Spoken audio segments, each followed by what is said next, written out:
안녕하십니까. 내란을 극복하고 경제 성장을 추구하는 방송 이광재의 끝내주는 경제 시작합니다.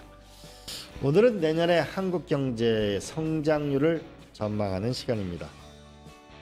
윤석열 정부의 지난 암울했던 시간은 그 어두운 터널을 지나 이제는 본격적인 경제 성장의 반등을 기대해도 좋은 것인지 아니면 여전히 위험 요인이 있는 것인지 상황을 살펴보겠습니다. 내년이 한국 경제의 골든 타임이 될 수 있다. 이걸 놓쳐서는 안 된다. 이런 얘기가 많이 있는데요. 오늘도 20만 구독자를 넘게 자랑하고 있는 우리 슬로우뉴스의 이정환 대표를 모셨습니다. 안녕하세요. 네, 안녕하십니까. 네. 대표님 먼저 이 숫자부터 봤으면 좋겠는데요. 한국은행은 내년 경제 성장률 전망을 1.6%에서 1.8%로 올렸는데요. 네네. 이 수치를 어떻게 봐야 할까요? 일단 우리가 그 올해가 1.0이 될까 말까 한 상황에서 이 바닥을 쳤다는 것은 좀 의미가 있고요. 그림 한번 띄워주십시오. 이게 이제 추세적으로 사실 성장률이 계속 꺾이고 있는 건 사실이고요. 제가 지난번 방송에서 윤석열 정부 3년 분석하는 그 방송을 하고 그걸 기사를 썼더니 어떤 독자분이 이게 뭐 이 추세적인 흐름인데 왜 윤석열만 악마화했느냐 그런 얘기를 하더라고요. 그런데 뒤에서 말씀드리겠습니다만 지난 3년 때문에 특히 더 한국 상황이 안 좋아진 건 사실이고요. 그리고 이게 사실은 이제 추세적으로 하락을 하더라도 그 반등을 시키거나 아니면 하락 속도를 늦추거나 새로운 성장 동력을 만들어야 되는데 지난 3년 동안 망가진 게 굉장히 뼈아프다라는 이야기를 많이 합니다. 보시면 이제 지난 윤석열 3년 동안 이 2022년에 1.4%, 2.0, 1.0, 올해 1.0까지 지속적으로 그냥 밑으로 내려오네요. 내려가지만 사실 이게 이제 1%대의 성장률이라는 건 우리 뭐 IMF나 글로벌 금융위기나 코로나 팬데믹 말고는 없었던 거거든요. 근데 그리고 코로나 팬데믹 이후에 문재인 정부 때부터 계속 이제 정부가 돈을 풀어서 경제를 살리는 그 와중에 윤석열 정부가 들어서면서 재정을 틀어지고 지출을 줄이고 하면서 경제 동력을 꺾어놨기 때문에 이 충격파가 아직도 계속되고 있는 상황입니다. 그때 감세 여파가 아직도 계속되고 있고요. 그런데 이 올해 이 3분기 1.3% 분기별로 1.3% 성장이거든요. 이게 3분기 성장률로는 OECD 중에 거의 최고 수준입니다. 그러니까 당장 이제 소비 쿠폰 효과가 일단 3분기에 나타났고요. 4분기는 좀 지켜봐야 되겠습니다만 적어도 내년에는 올해보다는 성장률이 반등할 것이다. 물론 거기에는 올해 기저효과라고 하죠. 올해 낮았기 때문에 올해 대비 내년에 높긴 하겠지만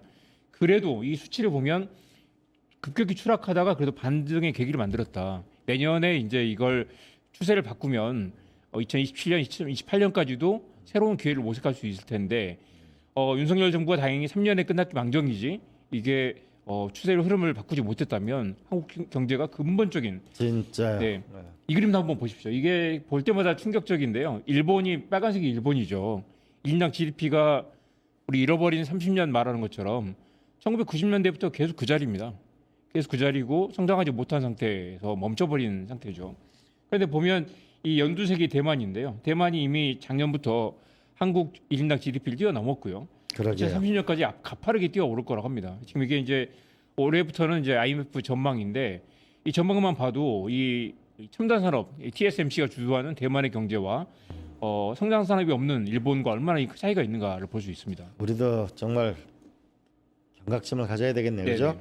윤석열 정부와 이재명 정부의 가장 큰 차이는 뭐라고 볼까요? 경제 정책에서. 아까 말씀드린 것처럼 이제 이재명 정부는 집권하자마자 확장 재정을 하겠다. 정부가 돈을 풀어야 된다. 또 정부 부채는 좀 늘어도 된다. 지금 우리가 사실 보수 언론이 계속해서 건전 재정 이야기를 하고 윤석열은 건전 재정이 사실 뭔지도 모르면서 사실 그 건전 재정의 신화에 빠져 있었죠. 법인세 깎아주고 결국은 그렇습니다. 투자는 안 일어나고 그죠? 이 그림 한번 보십시오. 이것도 정말 오늘자로 업데이트를 했는데요. 보시면 이제 윤석열 정부 3년 동안 소득세가 확 꺾였죠. 노란색이 소득세입니다. 네. 법인세는 연두색인데 확 꺾였죠. 네. 이게 이제 그 파란색으로 된 음영으로 된 뒷부분은 이제 올해와 내년 전망인데요. 올해 실적이 잠정 집계됐기 때문에 보면 소득세가 크게 늘었고요. 그리고 법인세도 늘었고 법인세와 소득세가 다 올해와 내년 반등을 하게 됩니다. 네. 사실 이제 세금을 깎아줘서 이 경제를 살린다. 이건 이미 이명박 정권 때 먹히지 않는 것으로 낙수 효과는 입증되지 않은 것으로 이렇게 이미 이야기됐었는데 윤석열 정부는 특별히 10년도 없이 세금을 깎아준 데다가 보시면 이게 이제 정부 총 지출인데요. 지금 2024년에 657조 원에서 673조 원 거의 안 늘었죠. 내년에 728조 원을 크게 늘리게 됩니다. 맨 위에 네. 빨간색이 내년인데요. 지금 이 그림이 더 놀랍습니다. 지출 증가율로 보면 지금 윤석열 3년 동안 크게 지출 증가율이 줄었죠. 보면 이게 뭐냐면 정부가 돈을 안 썼다는 거죠.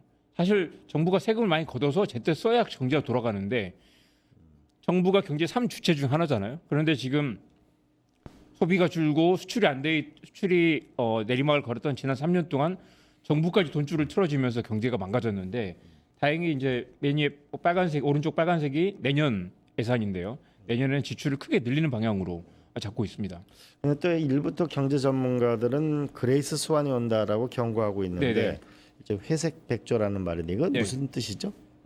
이것도 그림 한번 보면서 말씀하시죠. 우리가 이제 보통 하얀 백조가 대부분이죠. 저기 이제 호수에 가보면 하얀 백조는 예측 가능한 미래이고요.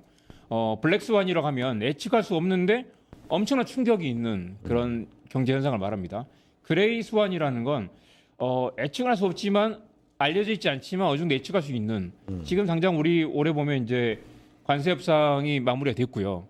그리고 AI는 가보지 못한 세상이잖아요. 그렇지만 가보지 못한 세상이지만 어느 정도 예측할 수 있는 그러니까 블랙스완처럼 완전히 무슨 글로벌 금융 위기라든가 아니면 뭐 팬데믹 같은 건 블랙스완이 되겠죠. 그런데 이제 그레이스완이라는 건 잘 모르지만 예측할 수 있을 것 같은 그리고 대비를 충분히 할 수 있을 것 같은 그런 상황을 말합니다. 그래서 이제 우리가 그레이스완이 온다라고 말하는 건 지금 이제 우리가 굉장히 불안한 미래로 가고 있지만 준비만 잘하면 여기서 기회를 찾을 수 있다 그런 의미라고 할 수 있겠습니다. 그러면 알려진 위험이라면 해법도 있다는 당연하죠. 거 아닌가요? 네네. 그래서 이제 알려진 위험이라는 건 이제 지금 우리 중장기 저성장 국면으로 가고 있다라는 거 아까 보셨고요. 그다음에 이제 유동성 장세 지금 글로벌하게 돈은 많이 풀려 있는 상황입니다. 미국이 금리를 계속 낮추고 있고 한국도 사실 이 돈이 유동성이 돌면서 부동산으로 갔다가 최근에 머니무브라고 해서 주식으로 올라와서 주식이 또 뜨고 있죠. 또 한편은 중국 경제 문제도 있고 중국 경제가 지난 10년 동안 가파르게 성장했지만 여전히 성장하고 있지만 중국이 이제 물건을 사주지 않으면 아니 중국이 이제 성장세가 줄어들면 어떻게 되느냐라는 우려가 있고요. 또 이제 유럽 재정 위기도 굉장히 심각한 상황입니다. 지금 프랑스가 뭐 구제 금융을 받느냐 마느냐 이야기 나왔었고요. 그리고 유럽 재정 위기가 글로벌 확장판이 될 수도 있다. 또 유럽이 늙은 유럽이 되면 이게 어떤 또 이렇게 위험을 가져올 것인가도 그레이스완입니다. 그리고 요즘 디지즈 X라고 해서요. 둠스데이 팬데믹 이 말은 뭐냐면 아마 내년이나 내내년쯤에 코로나 팬데믹보다 더 심각한 어떤 새로운 게 온다. 예, 닥칠 수 있다. 그건 늘 준비를 하고 있어야 된다는 거죠. 그래서 해법을 빠르게 보면 당연히 신성장 동력이 필요하고요. 그리고 이제 자산시장 급변동, 이 시중에 돈은 많은데 이 돈이 어디로 갈 것인가? 이 돈을 잘 물줄기를 틀어서 성장 산업으로 돌려야 된다라는 것. 그다음에 중국 경제의 영향을 줄이는 방향도 필요하고요.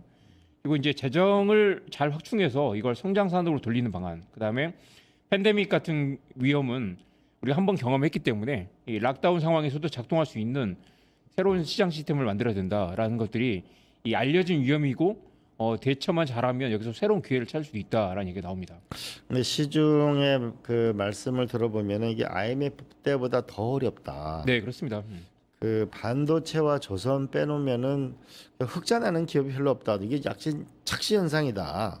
그렇습니다. 우리 지난번에 봤듯이 사실 그런 지적이 있는데요. 코스피 성장의 거의 40% 이상이 지금 삼성전자와 SK 하이닉스가 차지하고 있고요. 그리고 우리 지금 이제 아마 이재명 정부도 그 고민이 있는 것 같은데 어제 그 업무보고로 보면 영업이익으로 이자도 못 갚는 한계 기업을 좀비 기업이라고 하는데 좀비 기업 비중이 17% 정도 됩니다. 그런데 7%. 이 좀비 기업들을 사실 이제 정부 금융으로 정책 금융으로 다 지원을 해주면서 이 도산을 막고 있는 상황인데요. 이게 사실은 정부가 자신감이 있다면 과감하게 구조조정을 망하게 만들고 이 인력을 다시 재투자해서 아니면 재고용하는 방향으로 좀 산업 구조조정을 해야 될 텐데 이게 계속해서 이제 망하지 않게 그 수혈하면서 근근히 버티는 그런 상황이 계속돼 있죠. 지금 여천공단도 지금 구조조정을 하고 있고 중소기업들에서도 그런 한계 기업이 많은데 어떤 형태로든 구조조정이 필요할 것으로 보입니다.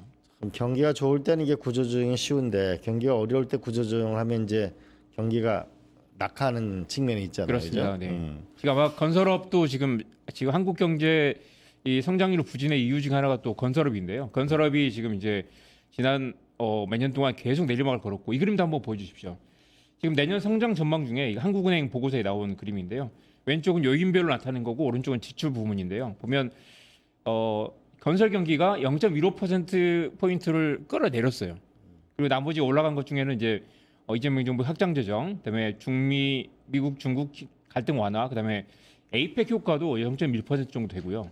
반도체 경기 효과가 0.1%다 합쳐서 올해 이제 1.8% 내년에 1.8% 이상 성장할 거다라는 건데 오른쪽에도 이제 지출 부문별로 보면 당연히 이제 그 정부의 그 투자, 그다음에 민간 소비, 설비 투자 등등, 그다음에 우리 R&D 투자를 늘렸기 때문에 그 부분에서 성장을 견인한 부분이 있고요.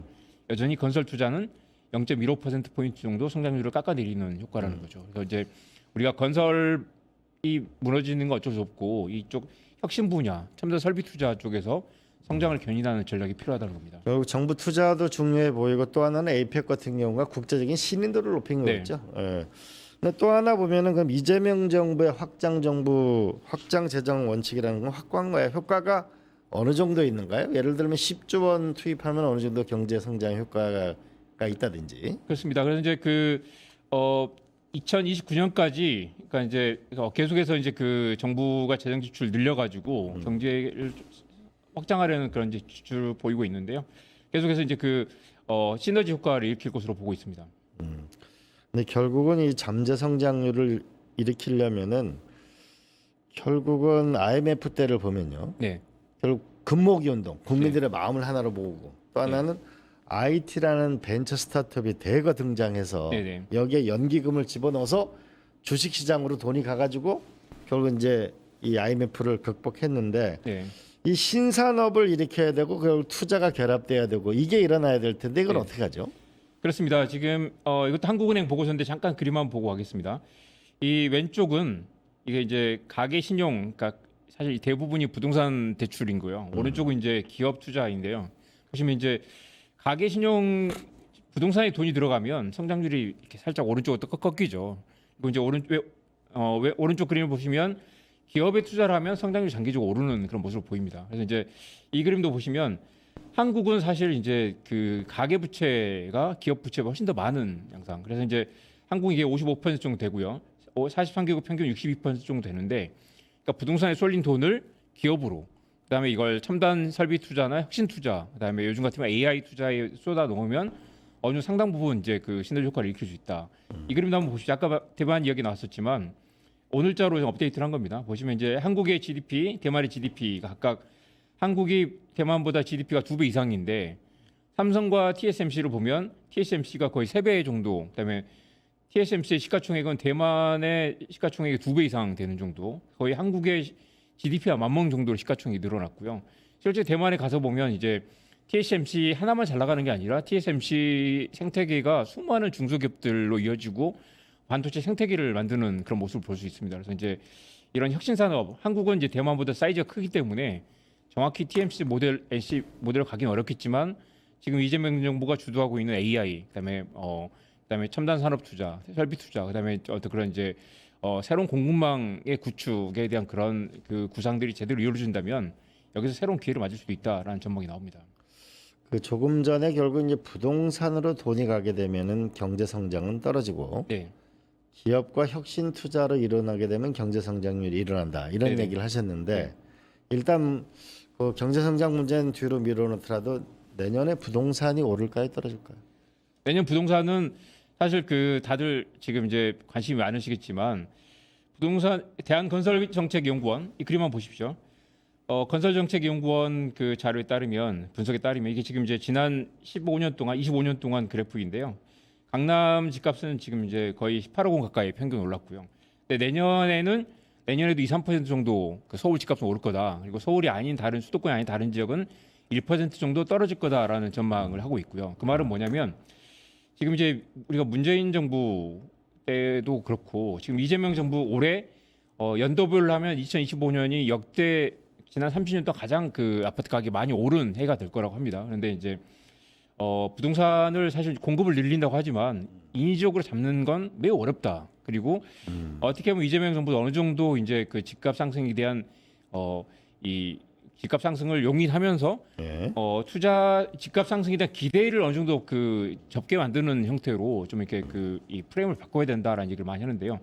일단 내년에도 집값은 오를 것이다. 그리고 오르지만 장기적으로 어떤 이제 기대를 좀 완화하는 그런 정책이 필요할 것이고 지금 이제 지금 세 차례 정책이 나왔는데 6개월 동안 세 차례가 나온 거잖아요. 그러니까 굉장히 이재명 정부도 여러 차례 지금 대책을 내놓고 있고 아마 조만간 또 내놓는다고 하면 문재인 정부 때도 굉장히 많은 대책이 나왔지만 그 먹히지 않았다는 학술 효과가 있죠. 그런 부분에서 부동산을 인위적으로 잡는 건 어렵다. 그렇지만 부동산보다 이 처음에 지금 계획했던 머니 무브가 잘 먹혀서 이 돈이 주식으로 아니면 다른 생산적인 투자로 그리고 지금 우리 국민성장펀드에 6천억 원을 국민들 투자로 받겠다는 거잖아요. 그런 부분에서 이제 새로운 어떤 활로를 만드는 게 필요할 것 같습니다. 결국은 핵심이건 경제 성장률의 핵심은 결국은 돈의 흐름이 부동산이 아니고 혁신 경제나 투자로 가느냐 이게 제일 중요해 보이는데요. 네네. 그러면 결국은 해외 투자가 많아지느냐, 국내 투자가 많아지느냐, 네. 부동산으로 가느냐, 투자와 기술로 가느냐 이게 결국은 승패 결국 경제 성장률 핵심을 가를 거라고 보는데 예. 이렇게 그러면 생산 부분으로 흘러가게 하려면 뭘 해야 되나요? 사실 이제 그 한국 그 동안에는 이제 우리 성장성이 계속 떨어져 있었고 성장률이 떨어져 있었고 우리 지난 시간에 한번 살펴봤지만 미국보다 성장률이 낮기 때문에 해외 투자자들도 당연히 미국에 투자를 하게 되겠죠. 성장률이 높은 시장에 투자하는 건 당연한 시장의 흐름이고요. 그래서 지금 이제 이재명 정부가 다행히 그 지금 전폭적으로 잠재 성장률을 끌어올리는데 모든 걸 올인하고 있죠. 그래서 이제 기본적으로 내년까지 잠재 성장률을 끌어올려야 된다. 그리고 잠재 성장률 바닥을 치게 되고 우리가 이제 TSMC의 사례처럼 새로운 혁신 산업을 발굴해서 어떤 이제 이 바닥을 치는 모습을 보여주게 되면 다시 돈이 돌기 시작하고 투자가 다시 외국에 나갔던 투자가 돌아오게 되고 환율이 안정되고 다시 성장 산업과 일자리가 늘어나는 그런 선순환 구조를 만들어야 되는데 정말 이것은 정말 고차 방정식에 가깝습니다. 굉장히 그 어려운 그런 실험이고요. 근데 다행히 그래도 일을 잘하는 이재명 정부에 대한 초반의 기대가 살아 있고 국민들도 여전히 약간의 뭔가 고통을 감수하면서 좀 이렇게 시간을 주고 있는 상황이라서 좀 더 지켜봐야 될 것 같습니다. 네. 오늘 이야기를 정리해 보면 결국 한국 경제의 골든 타임이 내년이다. 그리고 잠재 성장률을 올리는 핵심은 돈의 방향을 바꾸는 것이다. 해외가 아니고 국내, 부동산이 아니고 기술과 산업에 투자하는 돈의 흐름을 바꾸는 것이라고 볼 수 있겠습니다. 미국은 연간 30조 달러쯤 됩니다. 그러나 경제 성장률이 무려 3% 정도 됩니다. 한국은 2조 달러인데 2%입니다. 우리가 더욱 분발해야 할 때입니다. 대만도 TSMC를 기초로 첨단 산업을 기초로 한국의 1인당 GDP를 추월했습니다. 이제 결론은 명확해졌습니다. 신산업, 신기술, 미래에 나아가려면 결국은 금융이 돈의 흐름이 국내로 돈의 흐름이 부동산에서 기술과 산업으로 투자되는 길을 만들어야 합니다. 그리고 그 결과는 주식시장 화랑으로 이어져야 되고 그래야 국민들이 좀 더 희망을 갖고 앞으로 전진할 수 있을 거라고 생각합니다. 이정환 슬로우뉴스 대표님 고맙습니다. 네, 고맙습니다. 저는 잠시 광고 보고 다시 찾아뵙겠습니다. 고맙습니다. 파파파파 증권홍합